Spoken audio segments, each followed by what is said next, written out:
Hello friends, आप सबका स्वागत है मेरे चैनल होप हैप्पीनेस और हीलिंग में। आज मैं आपको एक कहानी सुनाने जा रही हूँ जो श्री रामकृष्ण परमहंस जी की है।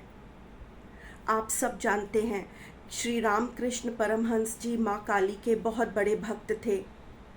माँ उनसे अक्सर मिलने आया करती थीं और श्री रामकृष्ण परमहंस उनको अपने हाथों से खाना खिलाया करते थे। पर जब माँ चली जाया करती थीं तो श्री रामकृष्ण परमहंस बहुत विचलित हो जाया करते थे और बच्चों की तरह तड़प तड़प कर रोने लगते थे। एक बार उनके गांव में संत तोतापुरी जी आए। उनको जब ये बात पता चली तो उन्हें बड़ा दुख हुआ, क्योंकि वो जानते थे कि श्री कृष्ण परमहंस इतने ज्ञानी हैं और उनके ज्ञान की पूरे संसार को आवश्यकता है।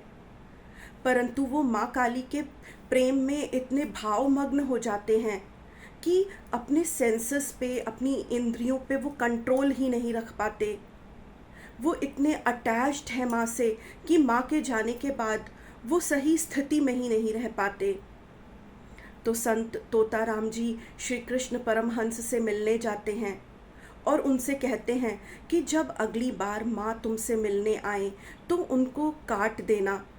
इससे जो आपका मोह है माँ के प्रति वो ख़त्म हो जाएगा। अगली बार माँ उनसे मिलने आती हैं, पर रामकृष्ण परमहंस जी फिर भूल जाते हैं कि उनको माँ को काटना है। वो फिर माँ को प्यार से खाना खिलाते हैं, उनके साथ समय व्यतीत करते हैं और जब माँ चली जाती हैं तो वो फिर बच्चों की तरह तड़प तड़प के रोने लगते हैं। इसके बाद संत तोतापुरी उनसे कहते हैं कि कोई बात नहीं, अगली बार जब माँ काली आएंगी तो मैं तुम्हारी हेल्प करूँगा। जब अगली बार माँ काली श्री रामकृष्ण परमहंस से मिलने आती हैं तो तोताराम जी जो रामकृष्ण परमहंस हैं उनका माथा एक कांच के टुकड़े से काट देते हैं। तब श्री रामकृष्ण परमहंस जी को याद आता है कि मुझे तो माँ काली को काटना है। वो उसी कांच के टुकड़े से माँ काली को काट देते हैं और उसके बाद कहते हैं कि कभी भी श्री कृष्ण परमहंस माँ के वियोग में इस तरह से तड़प तड़प कर बच्चों की तरह नहीं रोए। वो आगे जाके एक बहुत बड़े दार्शनिक और प्रवक्ता बने। उन्होंने स्वामी विवेकानंद जी को शिक्षा दी और स्वामी विवेकानंद जी ने अपनी शिक्षा का उपयोग देश के निर्माण में किया।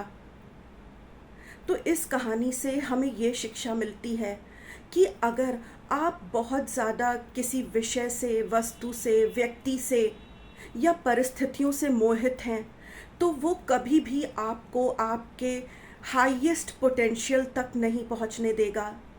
आप इस धरती पे जो करने आए हैं वो आप कभी नहीं कर पाएंगे, क्योंकि आप मोहग्रसित हैं।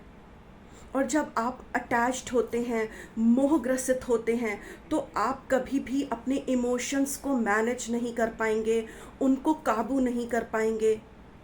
और जब आप बहुत ज़्यादा इमोशंस ड्रिवन होते हैं, बहुत ज़्यादा भावनाओं से चलते हैं, तो आप कभी भी अपनी लाइफ में सही डिसीजंस भी नहीं ले पाएंगे। तो इस कहानी में भी तोताराम जी जो है वो रामकृष्ण परमहंस से यही कहते हैं कि भक्ति अपनी जगह है, पर ये जो अटैचमेंट है, जब चीज़ें तुमसे दूर हो जाती हैं, जब व्यक्ति तुमसे दूर हो जाते हैं, जब परिस्थितियाँ जो जानी पहचानी हैं वो तुमसे दूर हो जाती हैं, तो तुम अपने आप पे काबू नहीं पा पाते। तो ये तुम्हें कैसे किसी हाईएस्ट पोटेंशियल तक पहुँचने देगा।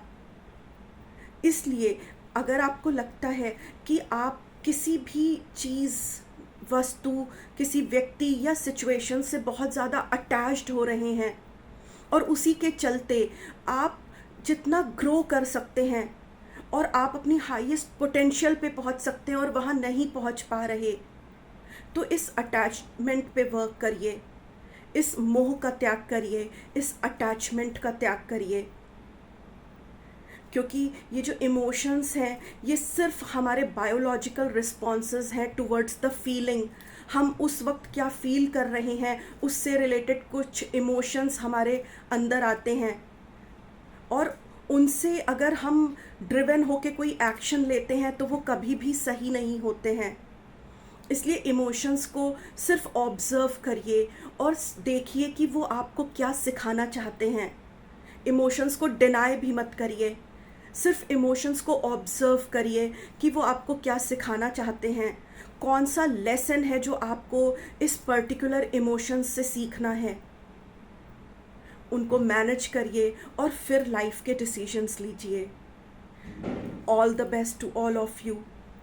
Don't be driven by your emotions, but try to manage them so that you can reach your highest potential. Thank you.